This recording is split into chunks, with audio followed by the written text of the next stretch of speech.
Today, we're dedicating ourselves to the one question that seems to be dividing all of YouTube right now. Are we on the verge of a new Bitcoin bear market, as many influencers are loudly proclaiming, or is it all just noise and the real party hasn't even started yet? In this video, I want to explore exactly that with you. We'll look at the strongest arguments from the bears, that is, those expecting falling prices. And after that, we'll take on the strongest arguments from the bulls who are anticipating further rising prices. My goal isn't to tell you what will happen, no one can do that. My goal is to lay out the different perspectives in an organized way so that you can form your own well-founded opinion far away from the hype and fear-mongering on social media. So, let's dive right in. Let's start with the bear side. What are the reasons so many believe the good times for Bitcoin might be over for now? The first and perhaps most popular reason is the historical cycle theory. If you look at the Bitcoin chart over the last 10 to 12 years, you'll see an astonishingly regular pattern. Roughly every 4 years, usually in connection with the Bitcoin halving, we experience an explosive bull market, followed by a painful bear market where the price drops by 70% or more. Many analysts overlay these old cycles like a stencil onto the current chart and come to the conclusion, purely from a timing perspective, we are overdue for a major downturn. The last bottom was at the end of 2022. Since then, we've had an incredible run-up. According to this logic, the cycle top must either have already been reached or be imminent. After that, they say the hangover of the bear market inevitably follows. You see charts everywhere showing that we are exactly at the point in the timeline where the great crash began in past cycles. This is a strong argument because it's based on historical data, and patterns are very convincing to us humans. The problem is, just because something happened 3 times in the past doesn't mean it must necessarily happen a 4th time. Markets change. The second reason the bears cite is the macroeconomic headwinds. We mustn't forget that Bitcoin doesn't exist in a vacuum.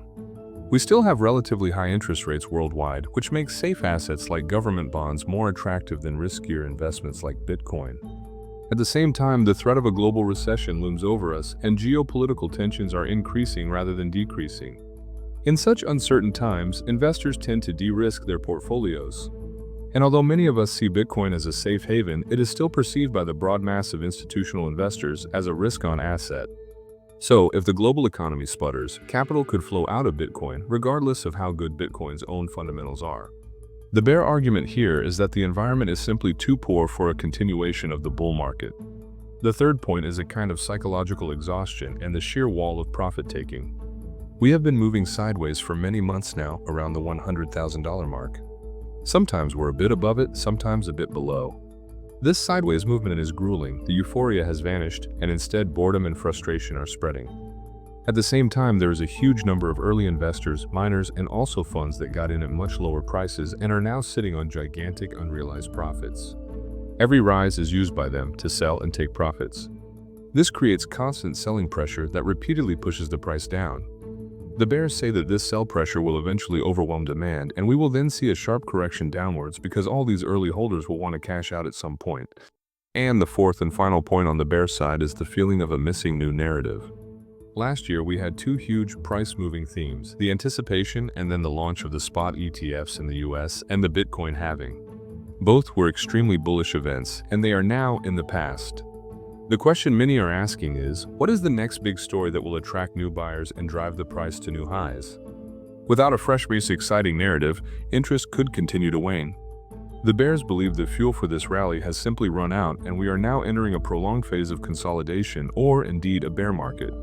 Let's briefly summarize the bear arguments. Historical cycles point to a downturn. The global economic environment is difficult. There is massive sell pressure from early investors, and a new driving narrative is missing. That sounds pretty convincing at first. But now, let's get to the other side, the arguments from the bulls. Why might it be that this cycle is actually different and the bear market is still far away? The first and by far the strongest argument for the bulls is the Bitcoin ETF.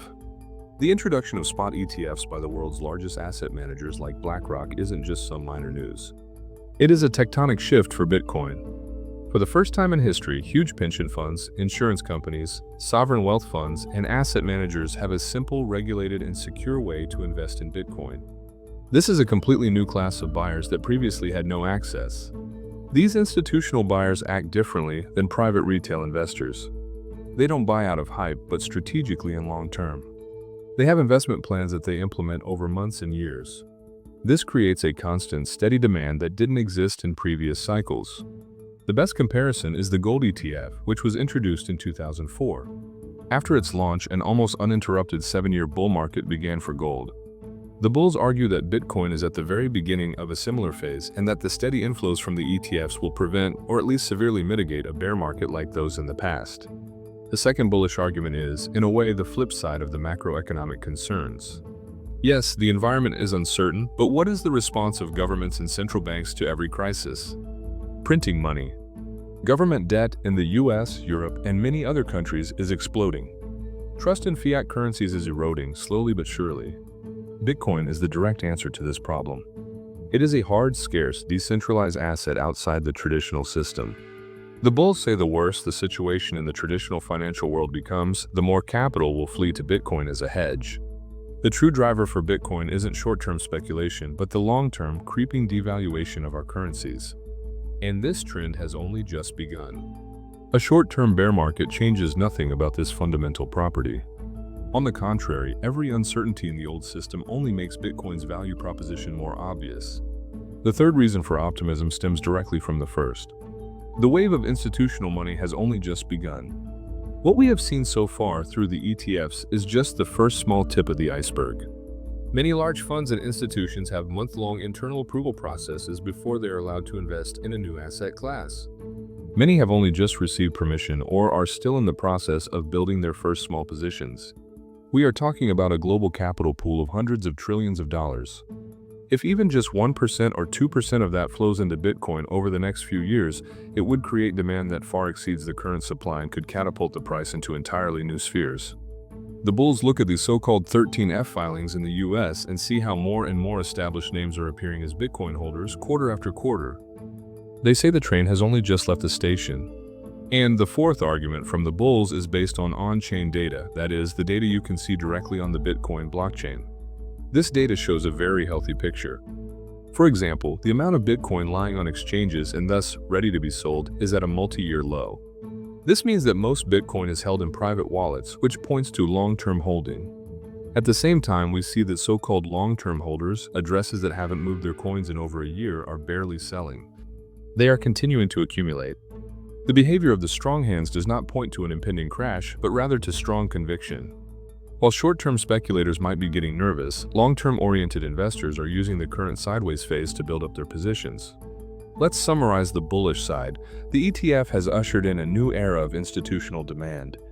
The long-term devaluation of fiat currencies is driving capital into Bitcoin.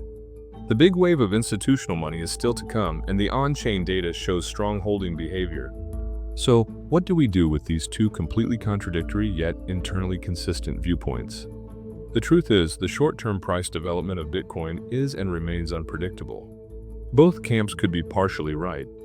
Maybe we'll get a deeper correction that feels like a mini bear market before institutional demand drives the price up again. Or maybe the sideways phase will simply continue for quite a while longer. I believe the crucial point is to change your focus. Instead of trying to predict the next top or the next bottom, which is a loser's game, we should take a step back and ask ourselves, why do we hold Bitcoin in the first place? If the answer is because we believe it is the best store of value humanity has ever invented and a hedge against a flawed financial system, then the question of a bear market in the next 6 months becomes almost irrelevant. I want to illustrate this with one last very impressive statistic. If you had simply bought and held Bitcoin between 2017 and 2024, you would have had a return of over 800%. But if during that entire period you had missed just the 10 best trading days, perhaps because you were trying to time the market and waiting for a better entry, your return would not just have been lower, it would have been negative at negative 23%. This shows that the vast majority of gains in Bitcoin are made in very short, explosive bursts. And anyone standing on the sidelines when these bursts happen misses the whole game. The secret of successful investors, whether it's Warren Buffett or Jeff Bezos, was never about timing the market perfectly. It was about identifying a great asset, buying it, and then doing the hardest thing of all, nothing for a long time.